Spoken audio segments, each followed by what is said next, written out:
Now this is fibroid part 2। Figo classification हमने देखी fibroid की, जिसमें कि 8 टाइप्स होते हैं। अगर 0 को भी इंक्लूड करें तो 9 टाइप्स होते हैं। टाइप 0, 1, 2 होते हैं सब म्यूकोसल फाइब्रॉइड्स के। टाइप 3, 4 होते हैं इंट्राम्यूरल फाइब्रॉइड के। टाइप 5, 6, 7 होते हैं सब सीरोसल फाइब्रॉइड के। और टाइप 8 होता है एक्स्ट्रा यूट्राइन फाइब्रॉइड, यानी कि ब्रॉड लिगामेंट और सर्वाइकल फाइब्रॉइड का। ठीक है, तो टाइप 0 इज जब फाइब्रॉइड सब mucosal fibroid completely intra uterine हो। टाइप 1 इज जब मोर देन 50% सब mucosal fibroid is intra uterine. And type 2 is when the sub mucosal fibroid is more than 50% present in the myometrium, not in the uterus cavity. Type 3 और 4 में क्या होता है? 3 is fibroid is 100%, तो intramural का type है 3, 4। तो 3 होता है जब 100% इंट्राम्यूरल है लेकिन एंडोमेट्रियम के कॉन्टैक्ट में है, और 4 है जब 100% इंट्राम्यूरल है और एंडोमेट्रियम के कॉन्टैक्ट में नहीं है। टाइप 5, 6, 7 क्या होता है? टाइप 5 जब सब सीरोसल है और 50% से ज़्यादा इंट्राम्यूरल है, टाइप 5। टाइप 6 जब सब सीरोसल है लेकिन 50% से कम ही इंट्राम्यूरल है। और टाइप 7 है जब पिडंकुलेट हो गया है सब सीरोसल, 100% सब सीरोसल, टाइप 7। ठीक है, तो ये एग्जांपल है टाइप 2 और 5 के। टाइप 2 है जब, तो ये हमने देख लिया मतलब। ठीक है, according to FIGO classification hysteroscopic myomectomy can be done. Hysteroscopic myomectomy तभी करी जा सकती है जब टाइप 0 टाइप 1 सब म्यूकोसल फाइब्रॉइड हो, मतलब यूट्रस कैविटी के अंदर ही प्रेजेंट हो मोस्टली। ठीक है, तभी हम हिस्ट्रोस्कोपिकली मायोमेक्टमी कर सकते हैं, type 0 type 1। Step W classification, ये क्या है भाई? It helps to know if the hysteroscopic myomectomy is possible. और लोकेशन और साइज, ये 2 क्राइटेरिया यूज होते हैं, साइज ऑफ द फाइब्रॉइड और location of the fibroid. These are the 2 criterias used in the step W classification, and this classification, step W classification, helps whether hysteroscopic myomectomy is possible or not। तो size जितना बड़ा होगा ना उतनी मुश्किल होगी hysteroscopic myomectomy, और location जितनी नीचे होगी ना, जितनी नीचे होगी उतनी ज़्यादा मुश्किल होगी, ऊपर होगी आसान होगी। जितना बड़ा साइज होगा उतनी मुश्किल, जितना नीचे होगा उतना मुश्किल। सो लोकेशन पे 3 स्कोर मिलते हैं, 0, 1, 2। अगर ऊपर है तो 0 स्कोर है, मतलब इजी होगी। अगर नीचे है, बॉडी में है, तो 1 स्कोर, लोअर पार्ट में है तो 2, यानी सबसे मुश्किल।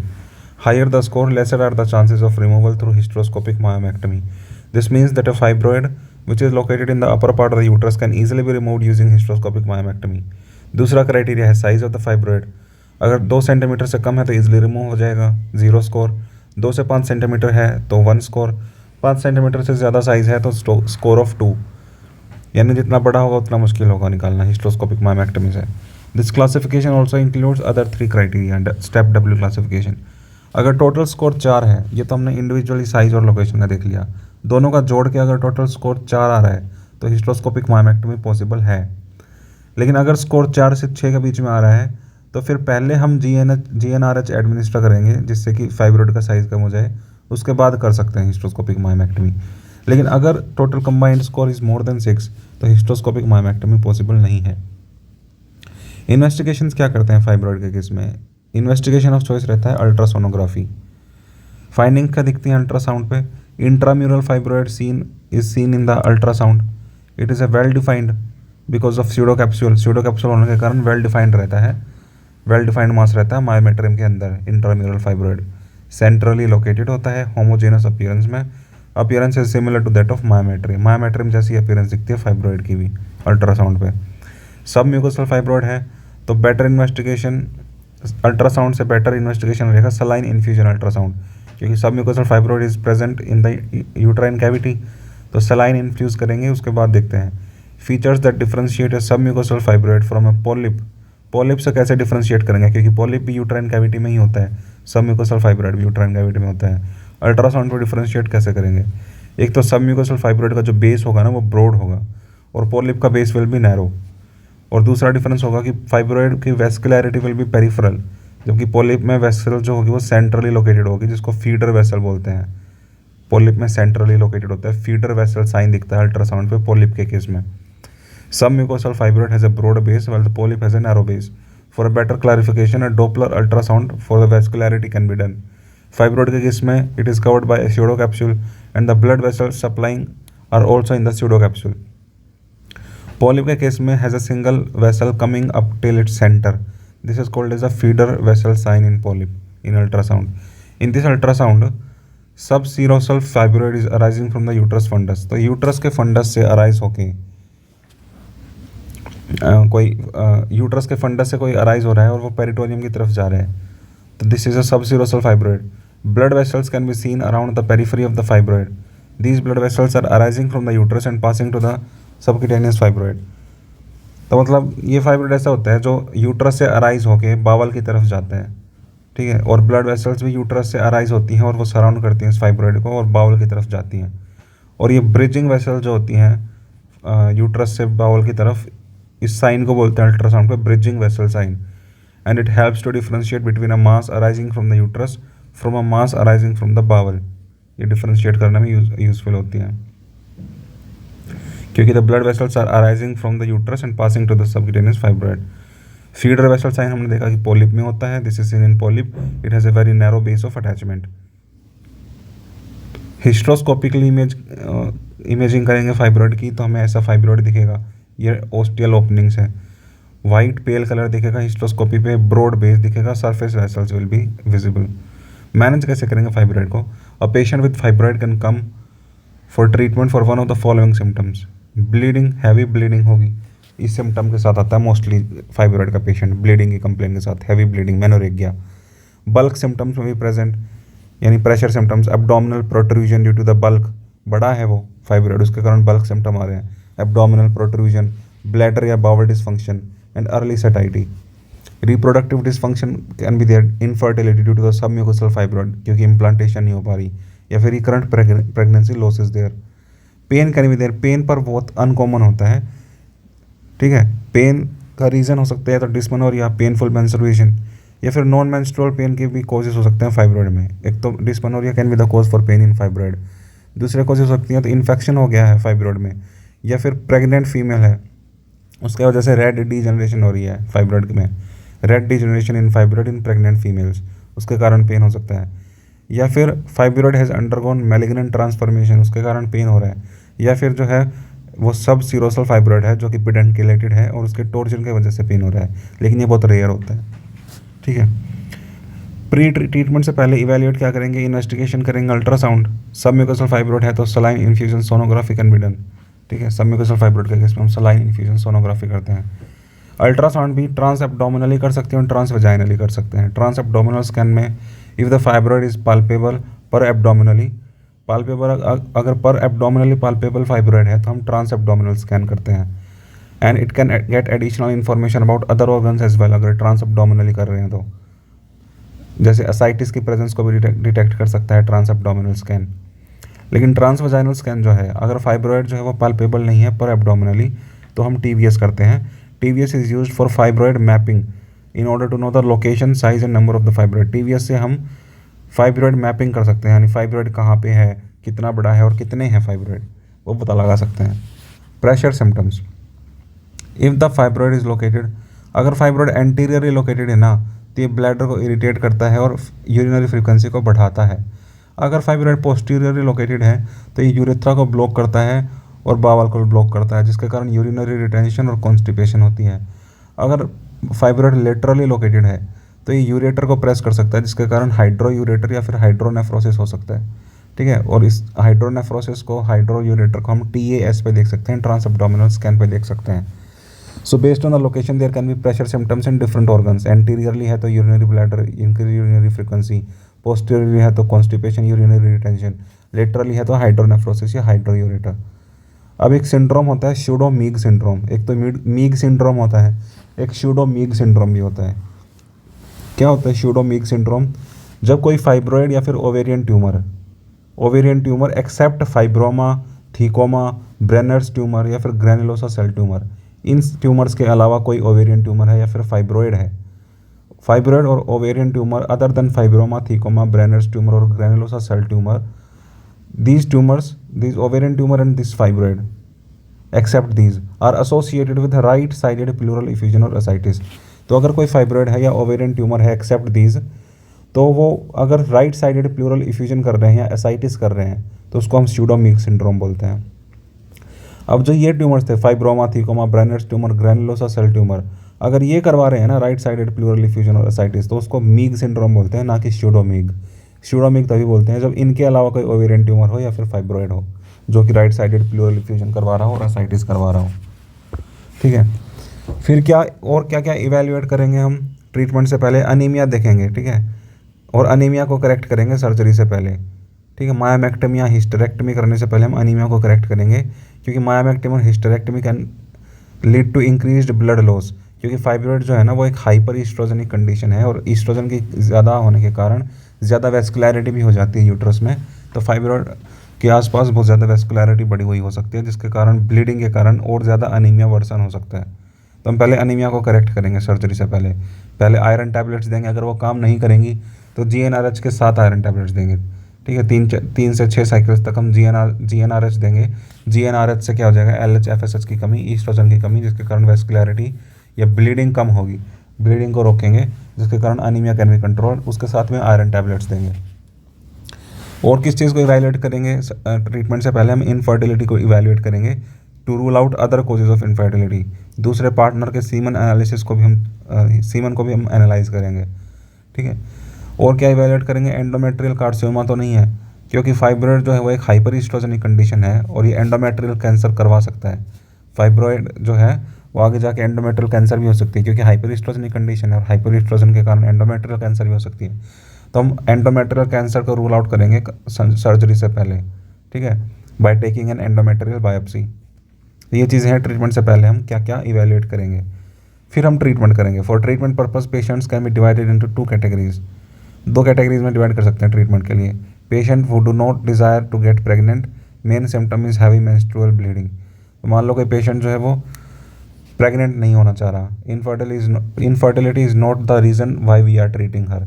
ठीक है, we are treating her for heavy menstrual bleeding. ठीक है, तो ऐसी पेशेंट है जिसको प्रेग्नेंट नहीं होना, लेकिन उसकी कंप्लेंट क्या है, क्यों ट्रीटमेंट ले रही है? मेंस्ट्रुअल ब्लीडिंग के कारण हैवी हो रही है। ठीक है, तो प्रेग्नेंट नहीं होना तो हम सबम्यूकोसल फाइब्रॉयड अगर है तो उसमें हम मायोमेक्टमी कर सकते हैं। ठीक है, सबम्यूकोसल फाइब्रॉयड में मायोमेक्टमी करते हैं और फाइब्रॉयड को निकालने के लिए 2 तरह से मायोमेक्टमी कर सकते हैं। एक तो हिस्टेरोस्कोपिक मायोमेक्टमी कर सकते हैं अगर सबम्यूकोसल टाइप 0 या फिर 1 फाइब्रॉयड है, वो इंट्रायूट्राइन होता है क्योंकि कैविटी में होता है। लेकिन अगर फाइब्रॉयड सबम्यूकोसल टाइप 2 है या फिर अगर फाइब्रॉयड का साइज़ 5 सेंटीमीटर से ज़्यादा है, तो हमने देखा था ना कि साइज़ वाले क्राइटेरिया में स्टेप W क्लासिफिकेशन में अगर साइज़ ज़्यादा होता है 5 सेंटीमीटर से, तो हम हिस्टेरोस्कोपिक हिस्टेरोस्कोपिक मायोमेक्टमी नहीं कर सकते। ठीक है, तो क्या कौन सी करते हैं फिर? लेप्रोस्कोपिक या एब्डोमिनल मायोमेक्टमी करते हैं अगर सबम्यूकोसल फाइब्रॉयड है तो। ये तो होगी सबम्यूकोसल फाइब्रॉयड की बात। अगर इंट्राम्यूरल फाइब्रॉयड है या फिर सब सीरोसल फाइब्रॉयड है तो उसमें तो मायोमेक्टमी करते ही नहीं, मेडिकल मैनेजमेंट करते हैं। कैसे? फर्स्ट लाइन ड्रग्स होती हैं, drugs with support the endometrium are administered. क्योंकि हैवी ब्लीडिंग हो रही है तो हम एंडोमेट्रियम को सपोर्ट कर देंगे तो bleeding will be controlled. These drugs will decrease the bleeding but will not decrease the size of the fibroid. Fibroid पे काम नहीं कर रही है, एंडोमेट्रियम को सपोर्ट करके ब्लीडिंग कम करवा रही हैं।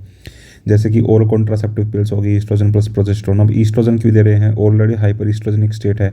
क्यों दे रहे हैं? क्योंकि ईस्ट्रोजन प्राइम करता है एंडोमेट्रियम को और उसके ऊपर ही प्रोजेस्टेरोन एक्ट करके उसको सपोर्ट करता है। So progesterone acts only when oestrogen has primed the endometrium, इसलिए ओरल कॉन्ट्रासेप्टिव कंबाइंड पिल देते हैं। प्रोजेस्टेरोन दे सकते हैं, it supports the endometrium and bleeding will support. IUCD Mirena दे सकते हैं विच इज़ प्रीफर्ड, और द ओरल ड्रग दे सकते हैं। Tranexamic acid can also be given to control the bleeding. Second line drugs कौन सी है? तो फर्स्ट लाइन थी oral combined pills. Second lines decrease the size of the fibroid as well as the bleeding. वो तो सिर्फ bleeding को control कर रही थी, यहाँ पे हम ब्लीडिंग और फाइब्रॉयड के साइज दोनों को कंट्रोल कर रहे हैं। जैसे एंटी एस्ट्रोजेनिक ड्रग्स देके हम ब्लीडिंग और फाइब्रॉयड के साइज दोनों को कंट्रोल करेंगे। कैसे दे सकते हैं? तो GnRH एगोनिस्ट भी दे सकते हैं और GnRH एंटागोनिस्ट भी दे सकते हैं। GnRH एगोनिस्ट देते हैं जैसे ल्यूप्रोलाइड एसीटेट और GnRH एंटागोनिस्ट जैसे इलागोलिक्स। ठीक है, तो ये दोनों कैसे दे सकते हैं? एगोनिस्ट भी दे रहे हैं और एंटागोनिस्ट भी। क्या होता है कि GnRH एगोनिस्ट अगर दे रहे हैं ना तो उसको हमें कंटिन्यूसली देना होगा अगर GnRH एगोनिस्ट दे रहे हैं तो। Initially there will be a flare followed by a dip in the levels of LH and FSH, finally decreasing the size of the fibroid. पहले फ्लेयर अप होती है अगर एगोनिस्ट देते हैं तो, और एगोनिस्ट को कंटिन्यूसली देना है, ठीक है। और ये GnRH agonist they are not orally active, leuprolide acetate they are not orally active. When GnRH is administered oestrogen levels are decreased causing menopausal symptoms. अब GnRH एगोनिस्ट देंगे, सॉरी GnRH देंगे तो ईस्ट्रोजन लेवल्स विल डिक्रीज, ठीक है, कम होंगे oestrogen levels अगर continuously देंगे तो, जिसके कारण मेनोपॉजल सिम्टम्स आ सकते हैं, क्योंकि मेनोपॉज में भी ईस्ट्रोजन कम हो जाता है तो मेनोपॉजल सिम्टम्स आते हैं जैसे कि हॉट फ्लेयर्स, वीकनेसेस, जॉइंट पेन। और इसको रिलीव करने के लिए, इन मेनोपॉजल सिम्टम्स को रिलीव करने के लिए हम एडबैक थेरेपी यूज़ करते हैं, नोरेथिंड्रोन प्लस इथिनाइल एस्ट्राडायोल, ठीक है। दूसरा, हम GnRH antagonist can also be given to decrease the oestrogen, ठीक है, और इनको हम कंटिन्यूसली देने की ज़रूरत नहीं होती। The initial flare is absent here and they are orally active. GnRH agonist were not orally active, these are. So ये होगी second line drugs, GnRH agonist leuprolide acetate और GnRH एंटागोनिस्ट इलागोलिक्स। अल्टरनेटिवली हम danazol और letrozole भी दे सकते हैं, danazol, letrozole. Danazol can be used but not used in young females as it can cause hirsutism. Young females में danazol नहीं use करते, हर्सोटिज्म करवा देता है। Letrozole can also be used. Progesterone decreasing drugs भी होती हैं कुछ, मीफेप्रिस्टोन और RU86 प्रोजेस्ट्रॉन एंटागोनिस्ट जो है, और यूलिप्रिस्टल सेलेक्टिव प्रोजेस्ट्रॉन मॉड्यूलेटर ड्रग है यूलिप्रिस्टल, इनको भी यूज़ करा जा सकता है। इनिशियली कौन सी ड्रग यूज़ होती है इंट्राम्यूरल सबसिरोसल फाइब्रॉइड में? The drug preferred initially GnRH antagonist as they are orally active हैं एक तो, और एक फ्लेयर अप नहीं करवाते। If this fails, then GnRH agonist is administered continuously. If patient denies either therapy, GnRH antagonist भी नहीं लेगा, GnRH agonist भी नहीं लेगा, ठीक है। और इफ अगर दोनों फेल हो गई या फिर अवेलेबल नहीं है, then the second line management is uterine artery embolization। फिर यूट्राइन आर्टरी को एम्बोलाइज करते हैं। इंडिकेशंस क्या हैं GnRH एगोनिस्ट एंटागोनिस्ट की मैनेजमेंट ऑफ फाइब्रॉइड में? कब देते हैं GnRH agonist antagonist?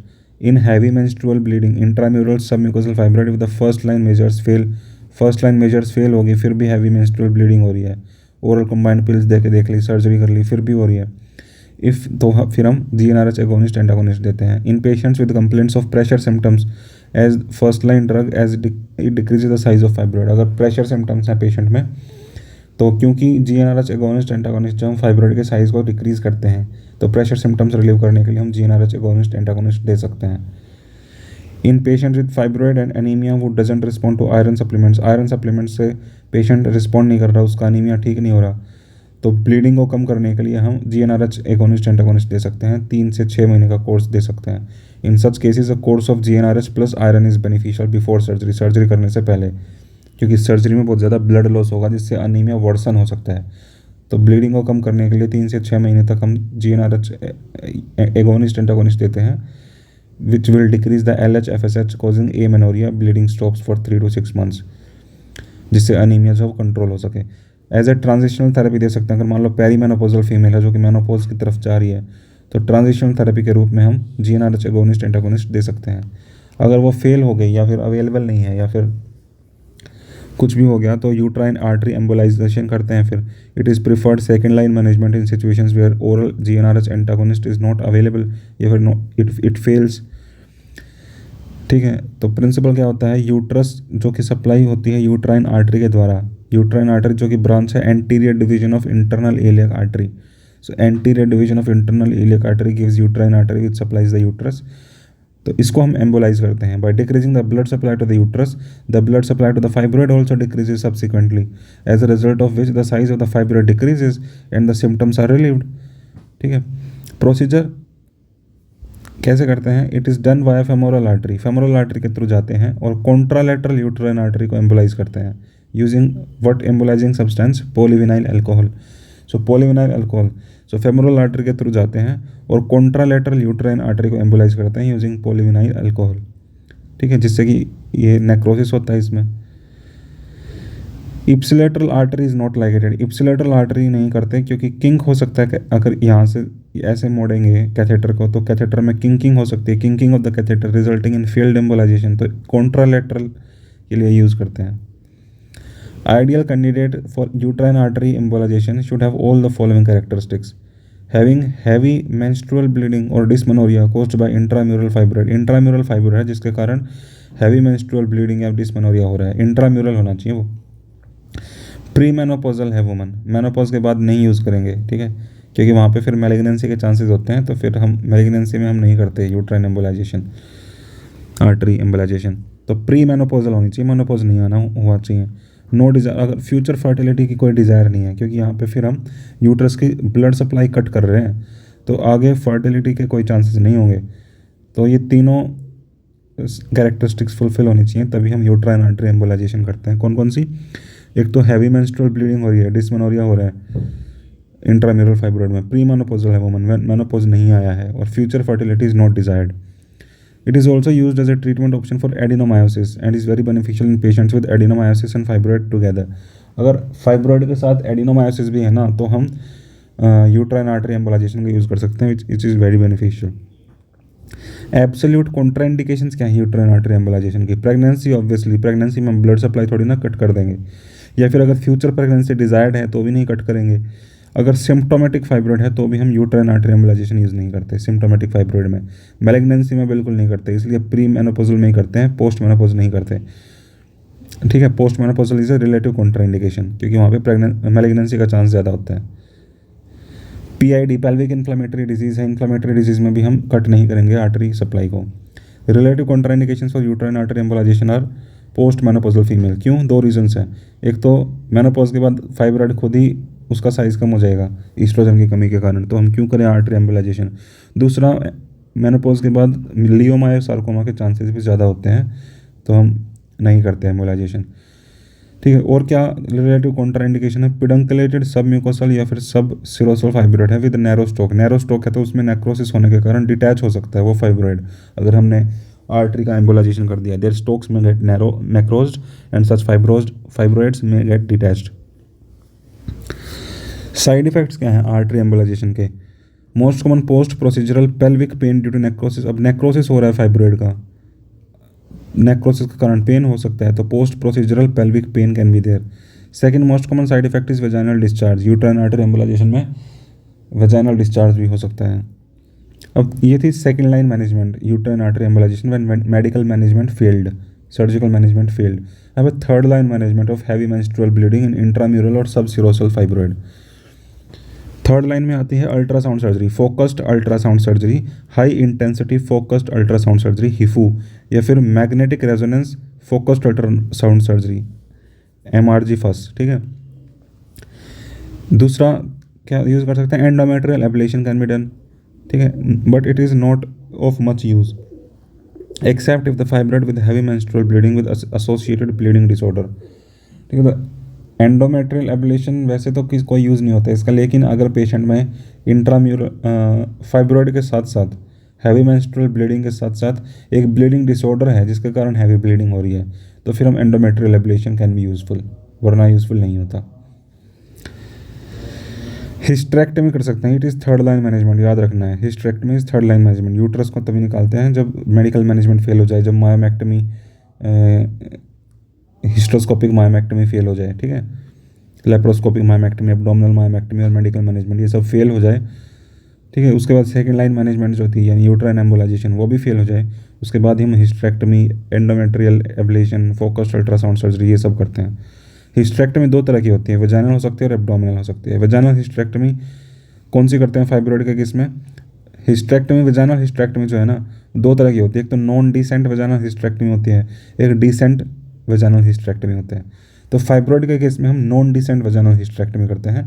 Decent vaginal hysterectomy is done in patients with prolapse. Prolapse वाले पेशेंट में हम डिसेंट वेजाइनल हिस्ट्रेक्टमी करते हैं। Hysterectomy is often done in uterus with fibroid less than 12 weeks size. Fibroid जिसका साइज़ जो है वो 12 week से छोटा हो, मतलब 12 वीक्स यूट्रस से छोटा साइज़ हो, तब हम हिस्ट्रेक्टमी करते हैं। और मैक्सिमम 16 वीक्स के साइज़ तक हिस्ट्रेक्टमी करी जा सकती है, मतलब 16 वीक्स प्रेग्नेंट यूट्रस होती है ना उसके साइज़ तक हम फाइब्रॉइड वाले यूट्रस को हिस्ट्रेक्टमी कर सकते हैं, ठीक है। 12 वीक से 16 weeks non descent vaginal hysterectomy. Advantages क्या होते हैं वेजाइनल के एब्डोमिनल के कंपैरिजन में? एब्डोमिनल हिस्ट्रेक्टमी के कंपैरिजन में वेजाइनल हिस्ट्रेक्टमी के क्या क्या एडवांटेजेस हैं? एक तो एडवांटेज है कि कॉस्मेटिकली बेटर है, बाहर कोई इंसिजन नहीं होगा, लेस पेनफुल है, लेस चांसेस हैं इंसिजनल हर्निया के, कोई इंसिजन बाहर है ही नहीं तो हर्निया नहीं होता, और लेस चांसेस हैं पैरालिटिक इलियस के, क्योंकि बावल हैंडल नहीं करा जा रहा, ठीक है, तो पैरालिटिक इलियस के चांसेस नहीं है। Abdominal hysterectomy can be further classified. अब वेजाइनल हिस्टेक्टमी देख ली। Abdominal hysterectomy can be classified into total abdominal hysterectomy and laparoscopic hysterectomy, ठीक है। अब एक और मेथड थर्ड लाइन मैनेजमेंट में हमने देखा हाई इंटेंसिटी फोकस्ड अल्ट्रासाउंड। इसमें क्या होता है कि पेशेंट जो है ना वो सुपाइन लाई करता है, सुपाइन लाई करता है, और यूएसजी रेज जो है फोकस करी जाती हैं फाइब्रॉइड पे, जिसके कारण फाइब्रॉइड का कोएगुलेटिंग नेक्रोसिस हो जाता है, ठीक है। मैग्नेटिक रेजोनेंस फोकस अल्ट्रासाउंड में भी यही होता है कि patient lies on the MRI machine and source of radiation is inside the machine, here also there is coagulating necrosis of the fibroid. तो मशीन के ऊपर लेट जाता है पेशेंट, ट्यूमर का कोएगुलेटिंग नेक्रोसिस हो जाता है। इसकी इंडिकेशन क्या होती हैं? हाई इंटेंसिटी फोकस्ड अल्ट्रासाउंड या फिर मैग्नेटिक रेजोनेंस फोकस्ड अल्ट्रासाउंड की जब फाइब्रॉइड का नंबर 3 से कम हो तभी करते हैं, जब 10 सेंटीमीटर से छोटा हो फाइब्रॉइड तभी करते हैं, और कैल्सिफाइड नहीं हो रखा हो। कैल्सिफाइड होगा तो कोई यूज़ नहीं होगा। तो ये तीनों फुलफिल्ड होनी चाहिए कंडीशंस। 3 से कम होने चाहिए फाइब्रॉइड, कैल्सिफाइड नहीं होना चाहिए, 10 सेंटीमीटर से छोटा होना चाहिए। अब pressure symptoms, most common second complain है ब्लीडिंग के बाद प्रेशर सिम्टम्स। इंट्राम्यूरल या sub serosal fibroid lead to pressure symptoms due to increase in the size of the fibroid. कैसे मैनेज करते हैं? फाइब्रॉइड का साइज को कम करेंगे। कौन सी ड्रग्स कम करती हैं फाइब्रॉइड के साइज को? GnRH agonist, antagonist. Perimenopausal female है तो यूट्राइन आर्टरी एम्बोलाइजेशन करके हम फाइब्रॉइड के साइज को कम कर सकते हैं by cutting off the blood supply to the fibroid, perimenopausal female में। इनफर्टिलिटी है, infertility is also a symptom, तो it is most commonly seen in submucosal fibroid. Type 0-1 में हम हिस्टेक्टमी हिस्ट्रोस्कोपिक मायोमेक्टमी कर देंगे, और 2 में हम लेप्रोस्कोपिक एब्डोमिनल मायोमेक्टमी कर देंगे, ठीक है। Rule out other causes of infertility before proceeding with the surgeries, दूसरे कॉजेज को भी रूल आउट करेंगे, ठीक है। एक अब हम एक्सपेक्टेंट मैनेजमेंट भी कर सकते हैं फाइब्रॉइड में, मतलब कुछ करें ही ना। जैसे पेरीमेनोपॉजल फीमेल है जो कि एसिम्प्टोमेटिक है, तो उसमें हम कुछ सर्जरी या फिर मेडिकल मैनेजमेंट ना करें तो भी चल सकता है काम। पोस्ट मेनोपॉजल फीमेल जो कि एसिम्प्टोमेटिक है, उसमें भी हम एक्सपेक्टेंटली मैनेज कर सकते हैं। रिप्रोडक्टिव एज फीमेल है with asymptomatic fibroid less than 12 weeks pregnant uterine size, ठीक है। तो अगर साइज 12 वीक से कम है, एसिम्प्टोमेटिक रिप्रोडक्टिव एज फीमेल है, तो भी हम एक्सपेक्टेंटली मैनेज कर सकते हैं और फॉलोअप करते हैं, ठीक है। एक्सपेक्टेंट मैनेजमेंट में फॉलोअप करते हैं, हर 6 महीने में टीवीएस करते हैं। अगर हम एक्सपेक्टेंटली मैनेज कर रहे हैं तो हर 6 महीने में टीवीएस करते हैं। और पेशेंट जो है अगर उसमें रैपिड ग्रोथ हो रही है फाइब्रॉइड की, या फिर अगर पेशेंट डेवलप कर रहा है पेन, तो फिर हमें सर्जरी करनी पड़ेगी। फिर हम एक्सपेक्टेंटली मैनेज नहीं कर सकते, then we will have to proceed with the surgery. फिर है मायोमेक्टमी कैसे करते हैं? मायोमेक्टमी किसमें करते हैं?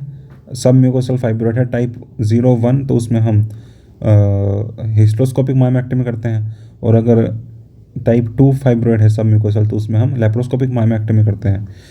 क्या होता है इसमें? करते हैं enucleation of the fibroid. Blood loss during the procedure is intense. Blood loss बहुत होता है, क्यों? क्योंकि यूट्रस इज हाईली वेस्कुलर।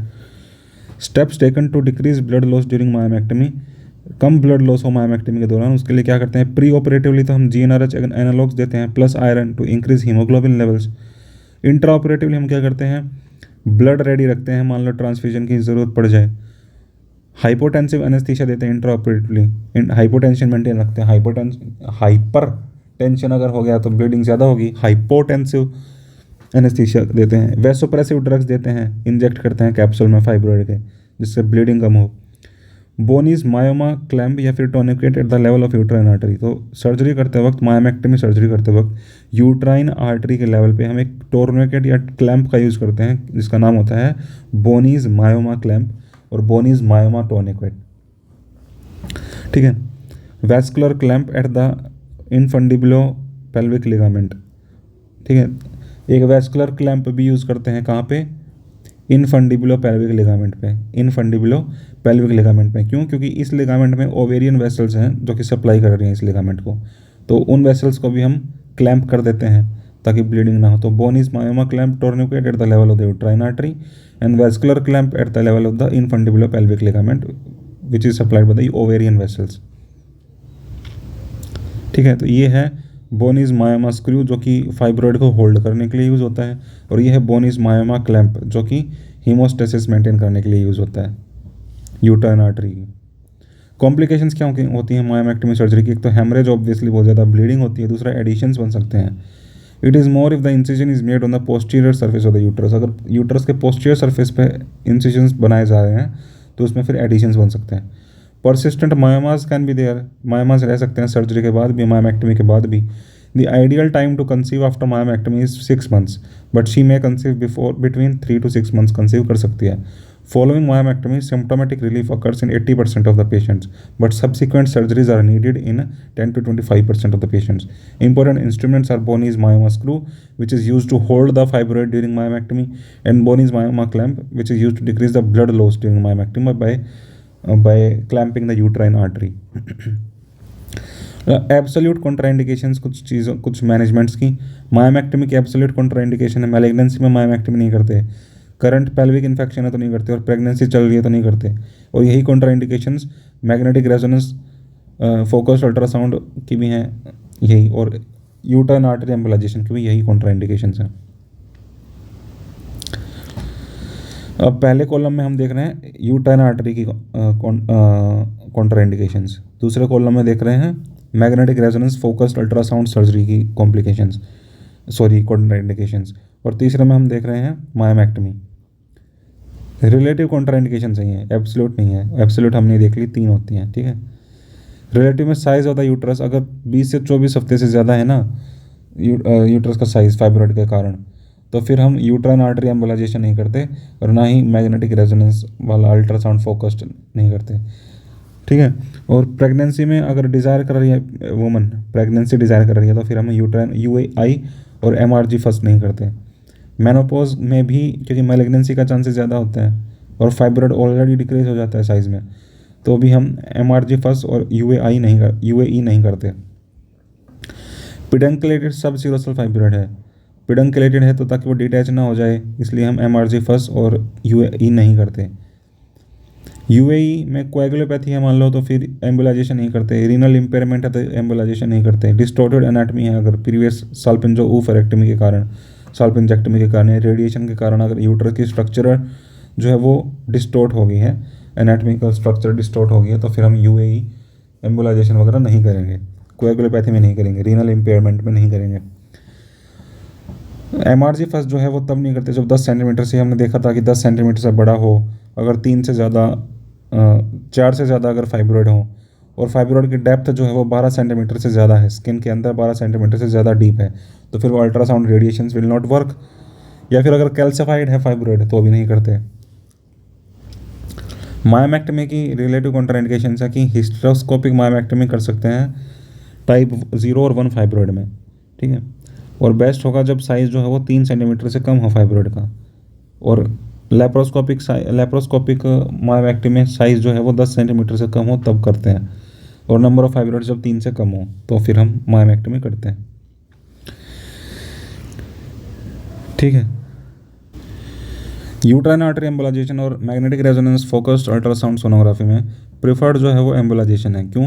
क्योंकि मैग्नेटिक रेजोनेंस अल्ट्रासाउंड वाले में ना री इंटरवेंशन रेट बहुत हाई है, ठीक है, और सिम्टोमेटिक इम्प्रूवमेंट भी कम होती है मैग्नेटिक रेजोनेंस वाले में। न्यू टेक्निक है फाइब्रॉइड के लिए रेडियो फ्रिक्वेंसी एब्लेशन, ठीक है।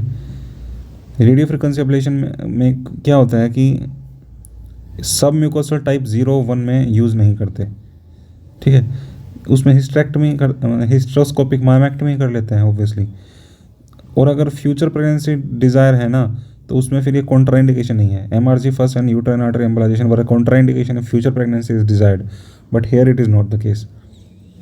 बेस्ट सूटेड है अगर 6 से 10 सेंटीमीटर से छोटा फाइब्रॉइड हो और यूट्राइन साइज जो है वो 16 हफ्ते से कम हो, तो रेडियो फ्रिक्वेंसी एब्लेशन कर सकते हैं फाइब्रॉइड की। रेयर मैनिफेस्टेशंस होती हैं फाइब्रॉइड की कुछ, ठीक है। अगर मान लो 1 किलो से ज़्यादा वेट हो गया फाइब्रॉइड का, तो this fibroid can lead to deep vein thrombosis, increased RBC count due to excessive. Deep vein thrombosis क्यों होता है? पॉलीसाइथीमिया हो जाता है। क्यों? क्योंकि एक्सेसिव साइज होने के कारण इरिथ्रोपोइटिन ज़्यादा हो जाता है, यूरेटर को कंप्रेस करता है, इरिथ्रोपोइटिन का लेवल्स बढ़ते हैं, जिसको बोलते हैं मायोमेटस इरिथ्रोसाइटोसिस सिंड्रोम। मायोमेटस इरिथ्रोसाइटोसिस सिंड्रोम, ठीक है। This is a rare manifestation of fibroid. दूसरा म्यूटेशन हो सकती है, मान लो कहीं म्यूटेशन है पेशेंट में फ्यूमरेट हाइड्रेटेज जीन में, फ्यूमेरेट हाइड्रेटेज जीन में म्यूटेशन है पेशेंट में, जिससे हो सकती है एक condition hereditary leiomyomatosis and renal cell carcinoma, HLRCC syndrome बोलते हैं या फिर रीड सिंड्रोम बोलते हैं।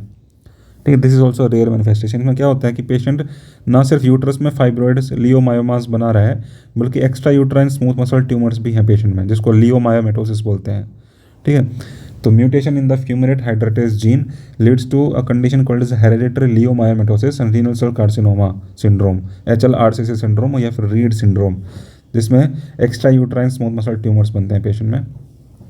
लियोमायोमेटोसिस केस कैसे आता है पेशेंट? हिस्ट्री प्रेजेंटिंग कंप्लेन रहती है heavy menstrual bleeding, number of days since bleeding check करेंगे, पैसेज ऑफ क्लोट्स है या नहीं, feeling of tiredness, fatigue, dysmenorrhoea, pressure symptoms रहते हैं, abdominal distension will be there, difficulty in passage of stools and micturition, varicose vein edema can be there, site anterior है, lateral है या posterior है, most common lateral position रहती है।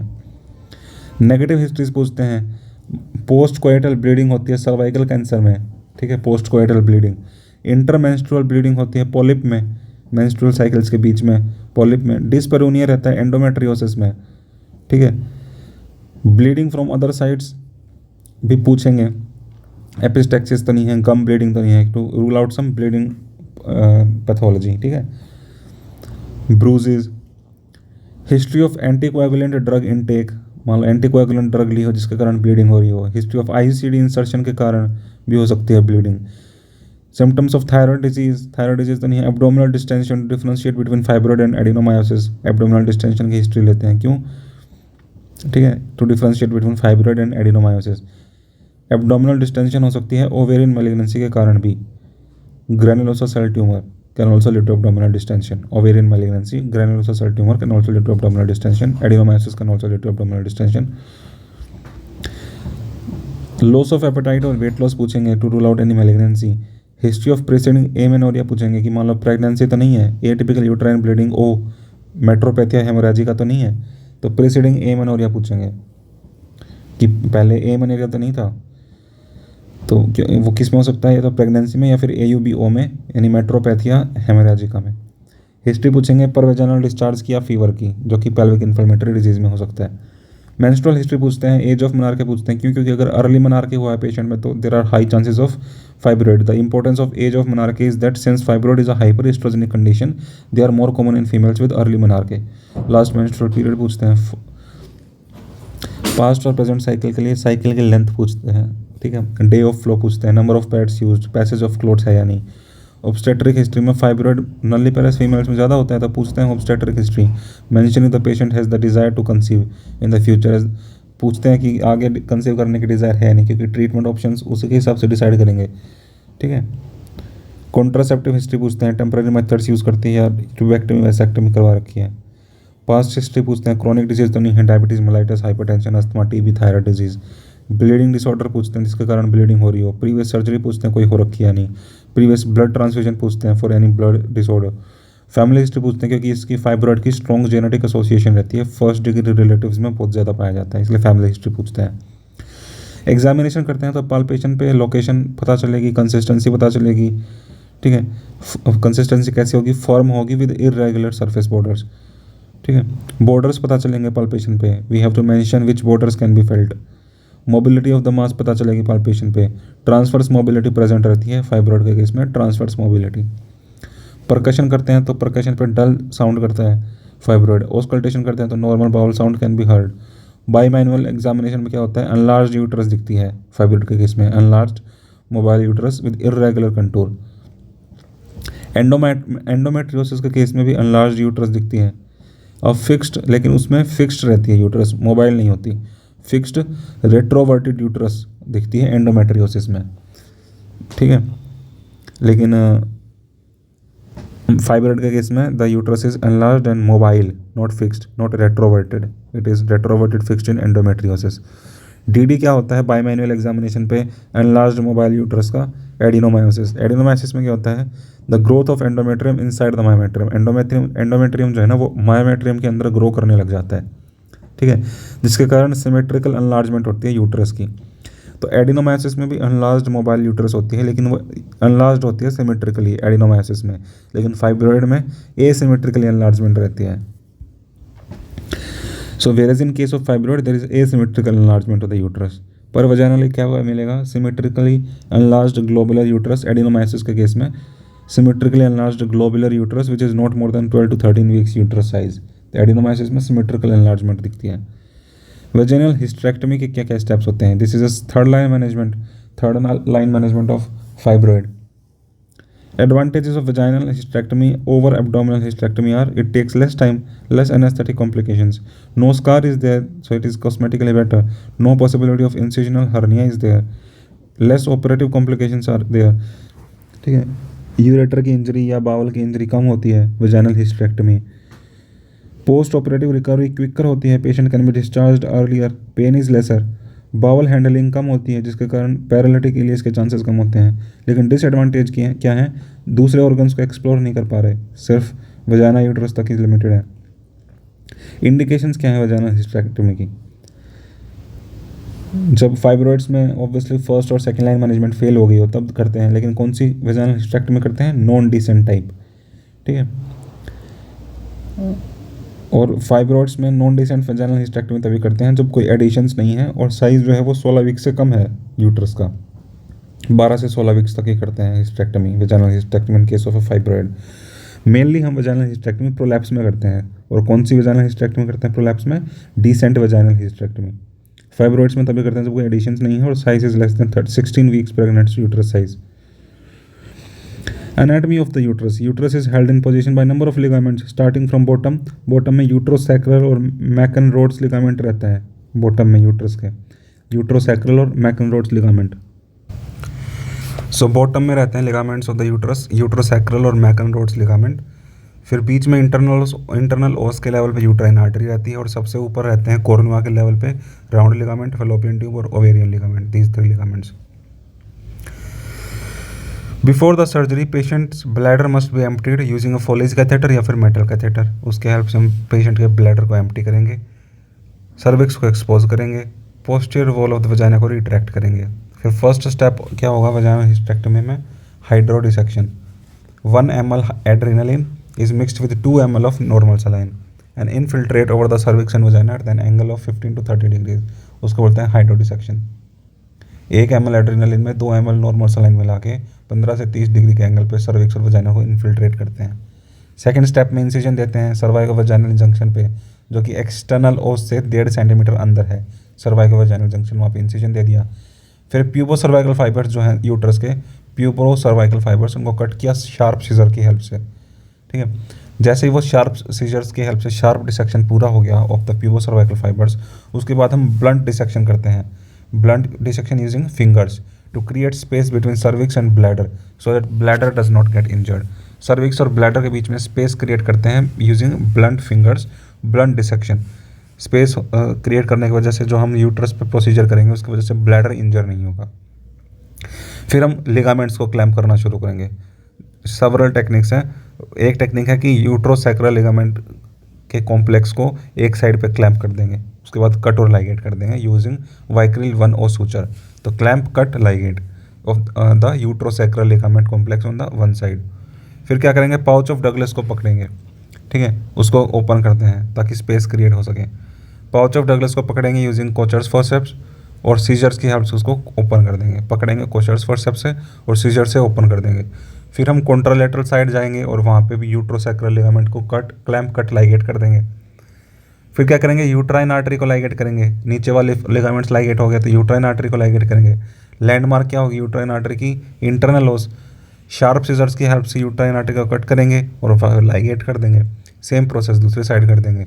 फिर हम यूट्रस को डिलीवर करेंगे, यूट्रस को कट करेंगे, पूरी की पूरी सेंटर से कट करेंगे यूट्रस को और फाइब्रॉइड्स को न्यूक्लिएट करेंगे। ठीक है, कैसे न्यूक्लिएट करते हैं? जो स्यूडो कैप्सूल है ना फाइब्रॉइड की, उसको पहले रिमूव करेंगे और उसके बाद फिर फाइब्रॉइड को न्यूक्लिएट करेंगे। जैसे ही fibroid is removed the last clamp is put. जब तक फाइब्रॉइड अंदर था ना तो यूट्रस बहुत बड़ी थी, तो ऊपर वाले लिगामेंट्स को अप्रोच नहीं कर पा रहे थे। जैसे हमने फाइब्रॉइड को रिमूव किया तो जो कॉर्नुअल एंड के जो लिगामेंट्स हैं उनको हम क्लैम्प कट लाइगेट कर देंगे। ठीक है, और फिर दूसरी साइड भी क्लैम्प कट लाइगेट कर देंगे। कौन कौन से लिगामेंट्स हैं? राउंड लिगामेंट, ओवेरियन लिगामेंट और फैलोपियन ट्यूब, उनको क्लैम्प कट लाइगेट कर देंगे। उसके बाद ओवेरियन ना यूट्रस को रिमूव कर देंगे। वोल्ट ऑफ वेजाइना को सूचर कर देंगे। Saline irrigation is done to look for fresh bleeding. और क्या टेक्निक्स यूज हो सकती हैं? Another technique is by opening the pouch of Douglas first, ठीक है, and another technique is opening the uterovesical pouch first. Instruments कौन कौन से यूज होते हैं? फोलिज कैथेटर और metro catheter to empty the bladder. Instruments required for speculum examination are CIMS double blade speculum. It is a non self retaining speculum use to retract the posterior wall of the vagina. दूसरा self retaining weighted speculum होता है जिसका नाम होता है Auvard's. Auvard's self retaining weighted speculum, ये है Sims speculum.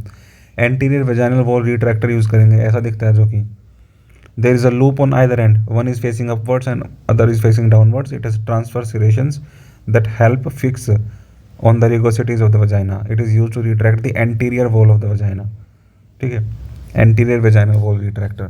एक वल्सैलम होता है, वल्सैलम की anterior lip, the anterior lip is held using, जो anterior lip जो cervix का होता है ना, वो हेल्ड करते हैं वल्सैलम की हेल्प से। दो कनकेव ब्लेड्स होती हैं, दोनों के बीच में गैप होता है, देखो गैप दिख रहा है ना, दोनों के बीच में गैप होता है, कनकेव ब्लेड्स होते हैं। Ratchet lock is present and has multiple rat like teeth. Vulsellum forceps. Tenaculum क्या होता है? This is use to hold the anterior lip of the cervix. जैसे वल्सैलम को यूज़ करते हैं एंटीरियर लिप को होल्ड करने के लिए, वैसे टीनाकुलम को यूज़ करते हैं। This is not use in vaginal hysterectomy as it has a single tooth, therefore it increases the chances of bleeding. एक टूथ होने की वजह से टीनाकुलम जो है उसमें ज़्यादा चांसेस होते हैं ब्लीडिंग के लिए, इसलिए मल्टीपल रेड टूथ वाला वल्सैलम यूज़ करते हैं वेजाइनल हिस्टेरेक्टमी के लिए, ताकि ब्लीडिंग ना हो। Blade number 22 and BP handle number 4 use करते हैं to make a incision at the cervical vaginal junction which is present 1.5 centimetre inside the external os. Blade 22 BP handle 4। Scalpel blade sizes in shape, ठीक है। Deaver's retractor क्या होता है? This is a question mark shaped retractor use to retract the posterior wall. Question mark shaped retractor use to retract the posterior wall. Deaver's retractor, it has a narrow end and a long handle. Deaver's retractor. Landon's retractor is L-shaped, L for Landon, N for L-shaped, used to push the bladder up. Bladder को ऊपर push करने के लिए Landon vaginal retractor का use होता है। Kocher forceps is use to hold the pouch of Douglas, it does not have space between the blades. Kocher retractor में space नहीं होता, वल्सैलम में स्पेस होता है, ठीक है। और सिरेशंस होती हैं कोशर फोर्सेप्स में, transfer सिरेशंस। It is used to hold the pouch of Douglas. It does not have space between the blades. It has multiple transfer serrations on both the blades. On one side it has a single tooth. एक side पर एक tooth रहता है, दूसरे पर दो tooth रहते हैं।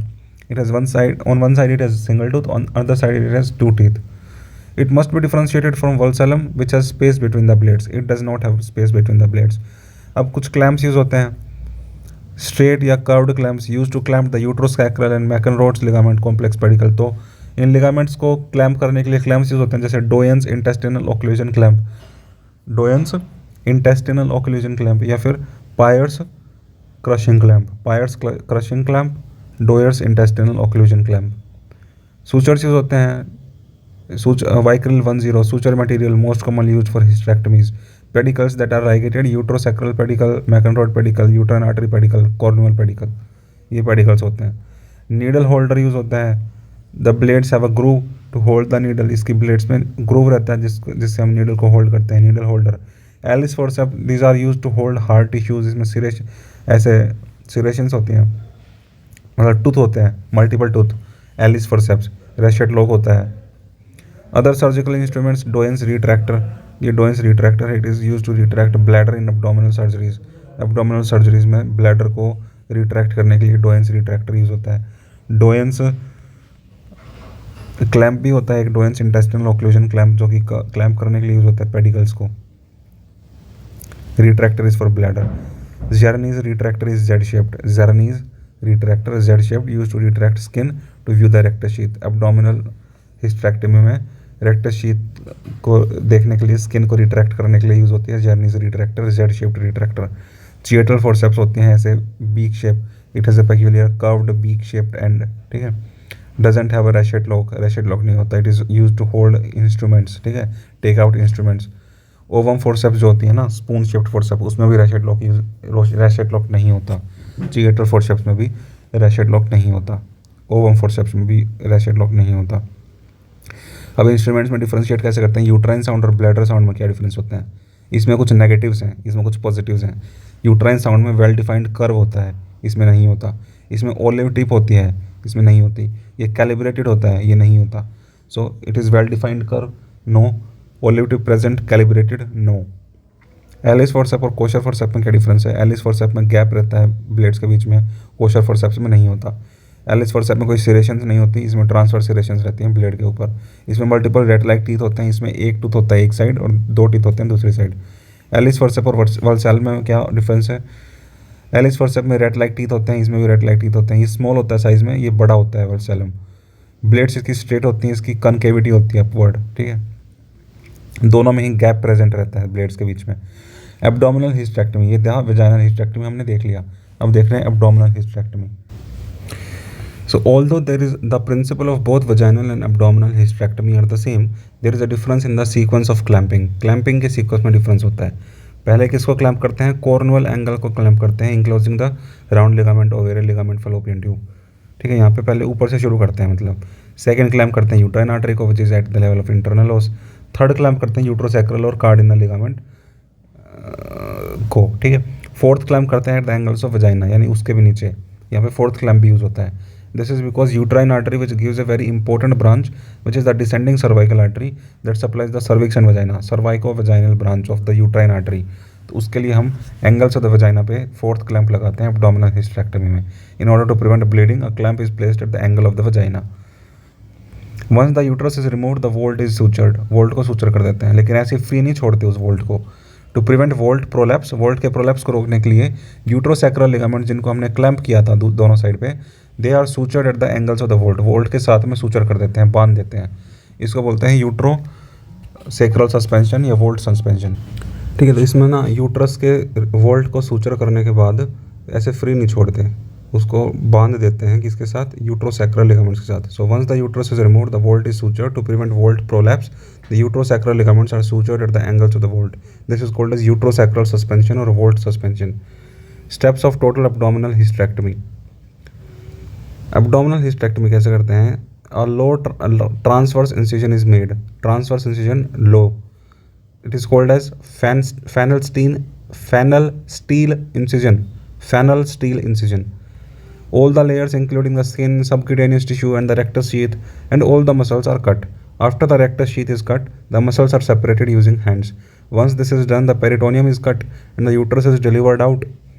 Several subserous fibroids can be seen in the abdominal cavity.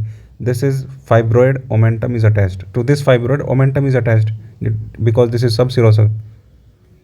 First, the clamp is at the cornual angle, enclosing the round ligament, ovarian ligament, fallopian tube. Once the clamp is placed, it is then cut and ligated. The peritoneum is cut at the level of uterosvesical pouch. Uterovesical pouch के वाला peritoneum cut करते हैं. The loose fold of peritoneum has been identified and the uterovesical pouch is cut. The bladder is pushed downwards and the uterine artery is clamped, cut and ligated. The clamp is placed at the level of internal os. The same procedure is repeated on the other side. Clamping the uterosacral and the cardinal ligament complex is clamped, cut and ligated. Same procedure is repeated on the other side. Once this is done, a clamp is used to hold the vagina and to clamp the descending cervicovaginal artery. चौथा clamp use करते हैं to clamp the descending cervicovaginal artery. The clamps are placed at the angle of the vagina. The uterus is removed. When the uterosacral ligament was ligated, a long thread was left behind. Uterosacral ligament was ligated. A long thread was left behind on both the sides, so that the ligament can be attached to the angles of the vault. This is called as vault suspension or uterosacral suspension. And then the vault is repaired. Suture material used is Vicryl 1O. The total abdominal hysterectomy is also called as simple hysterectomy.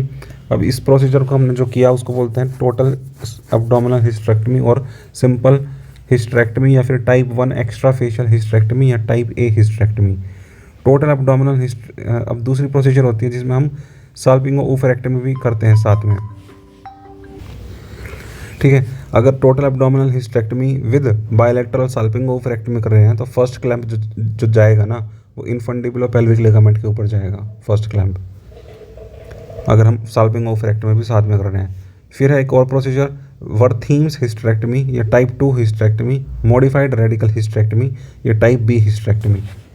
Modified radical है। The difference between this and total abdominal hysterectomy is the removal of पैरामेट्रियम।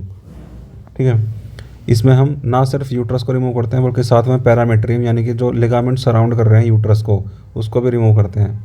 Medial half of the cardinal ligament, medial half of the uterosacral ligament, fallopian tube and the ovaries, ये सब remove करते हैं। किसमें? Wertheim's hysterectomy में, type 2 modified radical type B hysterectomy में। इसमें third clamp जो जाता है ना, third clamp is placed mid way between the origin and insertion of the cardinal uterosacral ligament. मतलब मिड वे प्लेस करते हैं ओरिजिन और इंसर्शन के, इन लिगामेंट्स के। The cardinal ligament originates in the uterus and inserts in the pelvic side wall. The uterine artery clamp is placed at the level of internal ओस after it has. तो ligaments वाला clamp तो हम Midway लगाते हैं। Uterine artery clamp जो लगाते हैं वो इंटरनल ओस पे लगाते हैं। जैसे ही यूट्राइन आर्टरी जो है वो यूरेट्रिक ब्रांच दे देती है, उसके बाद हम क्लैम्प लगा देते हैं। ठीक है,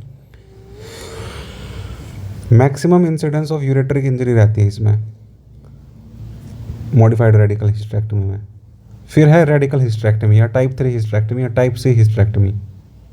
इसमें क्या करते हैं? Here the entire cardinal ligament and entire uterosacral ligament along with the uterine artery are removed।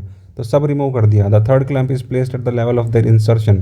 Midway नहीं बल्कि इंसर्शन के लेवल पे थर्ड क्लैंप लगा रहे हैं। Uterine artery clamp is placed at the origin of the uterine artery. ठीक है, uterine artery जहाँ से शुरू हो रही है ना, at the anterior division of internal iliac artery, वहाँ पे यूट्राइन आर्टरी पे क्लैंप लगा के कट करके लाइगेट कर दिया। ठीक है, hysteroscopic resection of a submucosal fibroid. Hysteroscopic resection of submucosal fibroid यानी टाइप 0-1 में जो हम हिस्ट्रोस्कोपिक मायोमेक्टमी करते हैं, जब 50% से ज़्यादा फाइब्रॉइड जो है वो यूट्राइन कैविटी के अंदर प्रेजेंट हो, हिस्ट्रोस्कोप इंट्रोड्यूस करते हैं और डिस्टेंशन मीडिया ऑलरेडी वहाँ पे प्रेजेंट रहते हैं जब हम हिस्ट्रोस्कोप इंसर्ट करते हैं। Ostial openings can be seen on hysteroscopy. Submucosal fibroid can be appreciated to know the accurate percentage of the fibroid in the cavity. तो उस फाइब्रॉइड का कितना परसेंट कैविटी के अंदर प्रेजेंट है वो पता लगाने के लिए इंट्रा यूट्राइन प्रेशर को हम लोअर करते हैं, कम करते हैं। ठीक है, जैसे ही लोअर करते हैं ना प्रेशर, वैसे ही जो साइज ऑफ द यूट्रस के अंदर फाइब्रॉइड है, size of the fibroid inside the uterus, that gradually increases. The vessels can be seen in the pseudo capsule. जैसे हम प्रेशर कम करते हैं, the vessels can be seen in the pseudo capsule. Once the size is confirmed, a resectoscope, which is 22 French resectoscope, is used to cut through the fibroid and pieces are removed. Once the fibroid is removed, the pink endometrial lining can be seen. Removal of all the pieces of the fibroid is done using a in-bag morcellator or the ports. तो जो fibroid के pieces हैं वो किसके help से remove करते हैं? इन bag मोर्सलेटर की हेल्प से। एक बैग होता है जिसको पोर्ट के थ्रू इंसर्ट करके हम उसमें पीसेस डालते जाते हैं और फिर निकाल लेते हैं। पहले जो मोर्सलेशन करी जाती थी ना, वो वजाइना के थ्रू उन फाइब्रोइड के पीसेस को बाहर निकाला जाता था, लेकिन इसके बाद हमें देखने को मिला कि लियोमायोसार्कोमा के चांसेस बढ़ गए अगर हम वजाइना के थ्रू दिस फाइब्रोइड के पीसेस को निकाल रहे हैं। उसके लिए फिर हम इन बैग मोर्सलेटर का यूज़ करते हैं। अब ये एक स्टमक शेप्ड बैग होता है जो कि इंसर्टर के साथ आता है। The bag is rolled with the inserter and placed inside the uterus with the help of resectoscope through the port.